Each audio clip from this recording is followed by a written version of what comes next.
just finished working on my album. First single just came out. Doing a lot of promo and shooting videos and taking pictures and talking to people. And my last album came out 2014, so that's 4 years ago. After that, I didn't really feel like I was in a rush. I worked the album and played it and did a single with a rapper. Just always doing music and doing stuff, but at the same time just writing and recording, working with different people. I recorded a lot of what's on the album now here. I mean, you played half of the instruments, and that was just a very interesting process to be able to not rush anything, to like write the songs, and also to be able to be, okay, I'm not done with the song, I'm just gonna let it lie here for 4 months, 5 months, whatever, maybe a year, and then come back to it whenever it feels right, whenever I feel like I want to tell the story till the end. And in the meantime, I can find the right musicians, the right environment. Like I found this here through Jesper and Sam. And now everybody can watch all the episodes and then they will know who these people are. To discover the spot and to find like a home musically, apart from the producers that I usually work with. So kind of bringing two worlds together, my kind of urban, half pop, half whatever world I'm in, and then this very organic, very real space, and trying to bring that together, get to know each other, and see what we want to sound like and what sounds good and what is the right vibe for Lary and what is the right like feeling and emotion for it. That was, so it was really, really cool the last 2-3 years to just work on the music, work on the lyrics, work on what I want to sound like and what I actually want to say. So no, I'm very excited. I'm not sure if I have a real formula or if there is one, to be honest. For me, the biggest motivator was always pain. So whenever I would be in pain or my heart was broken or I would feel really sad or really, I don't know, melancholy about anything, the world or myself or whoever or whatever happened, that would be the motivator for me always. I find it really hard to write songs when I'm really happy. I'm working on that. So far I didn't really have a formula. It was really intuitive, I guess. I also feel like I was really blessed that I had the time and the people around me where I could just be really intuitive, and I never really felt pressure to be creative or to do anything. I would just go with the flow. And right now I'm feeling way more pressure to find a formula, to actually be creative, to actually kind of have a structure to work, and I'm trying to find that without pain. Because I'm super happy right now, I'm in love, and my album is coming out and everything is going really well. So I'm trying to write about that and trying to find a spot within myself where I can actually be creative no matter how I feel.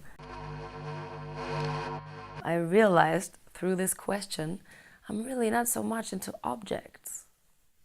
I do have favorite pieces of gear, and I like my guitar and I like my vocal pedal and I like my stuff. But I'm really not so much into objects. I thought about it so hard. Okay, bring your favorite piece of gear, your favorite object or something that's really sacred to you, and I don't really have that.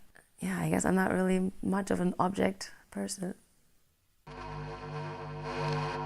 This record, Hildegard Knef live in concert, is I think one of my favorite ones. I mean, at least it's one that I always come back to, that I always listen to, and that always inspires me, and that always kind of makes me come back to the middle also as an artist. I kind of, Hildegard Knef for me is like her lyrics and just the way that she performs and the way that she sings, and then listening to how they used to do music, how you would be on stage with an orchestra and how you would have the time and the breath to really explain where you're coming from.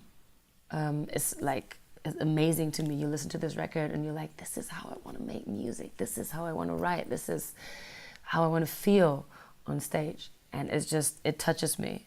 And whenever I listen to it, no matter, it depends on what time I'm in my life or in what I'm going through, it always does something different for me. So sometimes it's like, okay, my lyrics, I should maybe go more in that direction, or I should maybe, I'm realizing that I'm losing myself a little bit and that I need to be more real again, or musically, there's always an inspiration in there.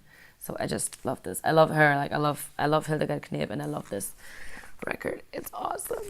I love it. I mean, at the moment, I am pretty much over the whole Western world, I guess. I mean, I've been doing this for a long time, you know. I'm super in the whole Western world thing, you know. I'm prototype, internet, Instagram, pop music girl, kind of, in a way, here and there. And I'm really over it, the whole like hustle and the whole everybody's trying to be something or somebody, and that's what your whole world evolves around, trying to get recognition. Just stuff that is really not so important at the end of the day. So at the moment, I'm trying to figure out how I actually want to live, and maybe be somewhere where is it way more green and way more about other stuff. Like, I'm really starting to get into the simple life, you know? I don't know if it's an age thing. Being somewhere in a little village, maybe in France or Italy, or I'm sure I would also miss the hustle and all of that, you know, because it's a part of me. But right now I'm looking at houses and little apartments and whatever somewhere else where it's green and where I can read a book and write music. I feel in general when you're let things happen, and when you're cool with the void or with whatever it is, it kind of, the problem goes away. I think that's the case with a lot of things.